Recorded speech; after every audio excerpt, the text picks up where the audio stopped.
السلام علیکم جناب کیسے ہیں آپ سب؟ امید ہے آپ لوگ ٹھیک ہوں گے، خیر خیریت سے ہوں گے۔ ایک اور خوبصورت سی صبح، خوبصورت سا دن اور انیس انور اور آپ کا ساتھ اس پیارے سے یوٹیوب چینل کے ذریعے ہوا چاہتا ہے یار۔ اس طرح سے ہے کہ آج نا میں آپ کو ایک چھوٹی سی کہانی سے سناتا ہوں۔ وہ یوں ہے کہ دو لکڑہارے ہوتے ہیں اور دونوں جنگل میں جاتے ہیں، روزانہ لکڑیاں کاٹتے ہیں۔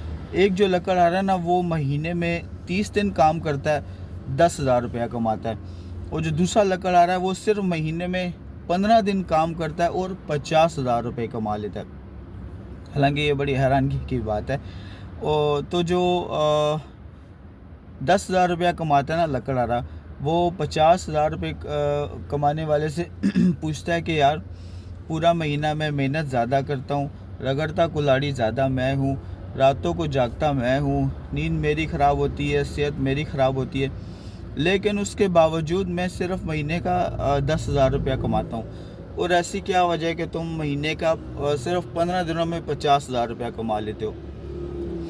تو جو 50,000 روپیہ کماتا ہے نا، وہ بڑی پیارا اس کو جواب دیتا ہے۔ وہ کہتا ہے کہ جی جن 15 دنوں میں تم ایکسٹرا کام کر رہے ہوتے ہو نا، ان 15 دنوں میں صرف میں اپنے کلہاڑی کی جو دھار ہے، جو اس کی نوک ہے، وہ تیز کر رہا ہوتا ہوں۔ جی ہاں جناب، یہ ایسے ہی ہے کہ جیسے آپ روزانہ کی بنیاد پہ تھوڑی محنت کرتے رہیں، کوئی بھی اپنی زندگی کا گول بنائیں، اس حوالے سے اگر آپ محنت کرتے رہیں، یہ جو آپ کبھی کس یوٹیوب کو سنتے ہیں، کبھی کس یوٹیوبر کو سنتے ہیں، کبھی کون سے ویڈیو دیکھتے ہیں، پھر اس کو اپنے اوپر امپلیمنٹ کرتے ہیں، یہ جو روزانہ کی بنیاد پہ چھوٹی محنت ہے نا، وہ کلہاڑی کی دھار تیز کرنے کے برابر ہی ہے۔ اس طرح سے ہے کہ ہم لوگ ایک کام کا آغاز کرتے ہیں، لیکن کچھ دن بعد پھر اس کو رک جاتے ہیں۔ تو یہ اسی طرح سے ہے کہ آپ لوگ ایک کام جو روزانہ کی بنیاد پہ، یہ جو چھوٹی کوششیں ہم کرتے ہیں نا، انہی کو اسٹرگل کہا جاتا ہے، محنت کہا جاتا ہے۔ اور اسی طرح اگر آپ روزانہ کی بنیاد پہ تھوڑا اپنا ایک گول سیٹ کریں، اس کو کہتے ہیں یہ کہ سوچو بڑا لیکن کرو دھیرے، یعنی بالکل سکون سے، صبر سے، پیشنس جس کام میں آپ رکھیں گے، وہ کام آپ دیکھیے گا کہ زندگی میں جو صبر ہے نا، خود بخود آپ کے سارے کام ہوتے جائیں گے، بجائے اس کے کہ آپ لوگ، ہمارا یہ موڈ ہوتا ہے یار کہ ہم نے ایک گول بنایا اور ہم 24 گھنٹے کے اندر اس کو اچیو کر لیں۔ حالانکہ اس طرح تو ممکن نہیں ہے، پاسبل نہیں ہے۔ لیکن یہی بات ہے کہ جو آج میں نے آپ کو سٹوری سنائی، اس کا جو مورل لیسن تھا وہ یہی تھا کہ آپ لوگ ڈیلی تھوڑی اسٹرگل کریں، اور اس کے بعد انشاءاللہ ایک دن ایک ایسا لمحہ آئے گا، وقت آئے گا کہ آپ کی مثال بالکل اس 50,000 روپے کمانے والے لکڑہارے کی طرح ہی ہوگی، کہ آپ کو فوراً زندگی میں ایک ایسا بریک ملے گا، ایک ایسا چھکا ملے گا، جہاں پہ آپ کی جو محنت ہے نا، وہ اثر دکھائے گی، رنگ لائے گی۔ بعض ٹائم یہ ہوتا ہے کہ ہم کوئی کام کر رہے ہوتے ہیں لیکن ہمیں اس میں کامیابی نہیں مل رہی ہوتی، تو اس کا یہ مطلب نہیں ہے کہ وہ ہماری محنت ضائع جائے گی، ہرگز اس کا یہ مطلب نہیں ہے۔ ہو سکتا ہے اللہ تعالیٰ نے اس محنت کو ہمارے لیے کہیں اور ہمیں اس کا صلہ دے گا۔ یہ آپ یاد رکھیے گا، جو آپ زندگی میں جو بھی محنت کرتے ہیں، کوشش کرتے ہیں، وہ کبھی بھی ضائع نہیں جاتی، ختم نہیں ہوتی۔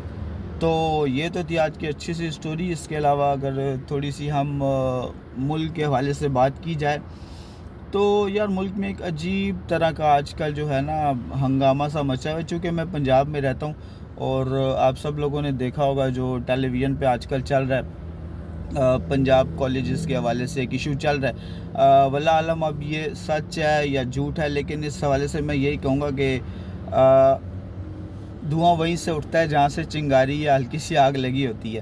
کچھ نہ کچھ تو ضرور ہوا ہے۔ اب اس کو اگر گورنمنٹ یا کوئی بھی جو ہے نا اس کو بات کو دبانے کی کوشش کریں تو وہ ایک الگ بات ہے، لیکن کوئی نہ کوئی وہ جو بچی ہے اس کا کیس ہوا تو ہے ہی صحیح، جس کی وجہ سے اسٹوڈنٹس جو ہیں وہ پورے پنجاب میں کالجز کے باہر، اسکولوں کے باہر احتجاج کر رہے ہیں۔ اچھا، یہاں ایک اور چیز اہم بات ہے یار، کہ اسٹوڈنٹس کو چاہیے کہ احتجاج آپ اپنا اچھے انداز سے ریکارڈ کروائیں، وہ الٹا اسکولوں کی چیزیں، کالجز کی چیزیں، کرسیاں، ٹیبل، شیشے، دروازے وہ توڑیں، اس میں نقصان کس کا ہے آپ یہ بتائیں؟ یہ انہی اسٹوڈنٹس جنہوں نے فیسز دی ہیں، انہی کے پیسوں سے یہ ساری چیزیں لگی ہوئی ہیں نا۔ کون سا اسکول کے جو مالک ہیں وہ اپنی جیب سے ساری چیزیں لگاتے ہیں؟ تو اسٹوڈنٹس کے لیے خاص میرا میسیج ہے کہ بالکل ہوا ہوگا کچھ نہ کچھ غلط، لیکن آپ اپنا احتجاج ضرور ریکارڈ کروائیں. لیکن چیزیں توڑنا، کرسیاں توڑنا، املاک کو نقصان پہنچانا، جو باہر ٹائر جلانا، روڈ بلاک کر دینا، یہ کوئی جو ہے نا اچھی بات نہیں ہے. ہمیشہ کوئی بھی آپ کام کریں وہ اخلاق کے دائرے میں رہتے ہوئے کریں، بجائے اس کے کہ آپ کیا کہتے ہیں اس کو، اخلاق سے باہر نکل جائیں اور ان ایتھیکل طریقے سے آپ اس طرح کرنا شروع ہو جائیں. دیکھیں اس کا نقصان یہ ہوگا نا کہ اسکول والوں کو، دیکھیں اسکول والے اسکول تو چلا ہی رہے ہیں، اس کے ساتھ ساتھ یہ ان کے لیے ایک بزنس بھی ہوتا ہے. یہ آپ کو بات یاد رکھنی چاہیے. وہ اگلے سال کیا کریں گے، جہاں وہ بچوں سے لاکھ روپے فیس لے رہے تھے وہ 1.5 لاکھ کر دیں گے، ظاہر اپنا یہ لاس پورا کرنے کے لیے. کیونکہ جو بزنس مین ہوتا ہے نا وہ کبھی بھی اپنا نقصان اپنی جیب سے نہیں پورا کرتا.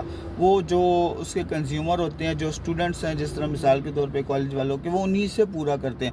اور یہ بنتا بھی ہے کیونکہ غلطی بھی تو اسٹوڈنٹس کی ہے. اگر چلیں کسی ایک بندے نے کوئی غلط حرکت کی تھی اس بچی کے ساتھ، ٹھیک ہے، تو بے شک آپ اپنا احتجاج ریکارڈ کروائیں.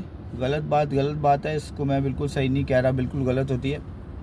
لیکن آپ لوگوں نے اس کے ساتھ ساتھ چیزوں کو نقصان پہنچانا، یہ کوئی جو ہے نا ایک اچھے معاشرے میں یہ طریقہ نہیں ہوتا. تو بس یہی آپ سے نارمل گپ شپ ہو جاتی ہے. صبح کے ٹائم آپ نے کمنٹس میں بتانا ہے آپ کو کیسا لگتا ہے اور آج کی سٹوری کیسے لگی آپ کو. اور میسیج یہی ہے کہ تھوڑی تھوڑی محنت کرتے رہیں، انشاءاللہ ایک دن جو آپ اچیو کرنا چاہتے ہیں وہ آپ کو حاصل ہو جائے گا. اللہ حافظ.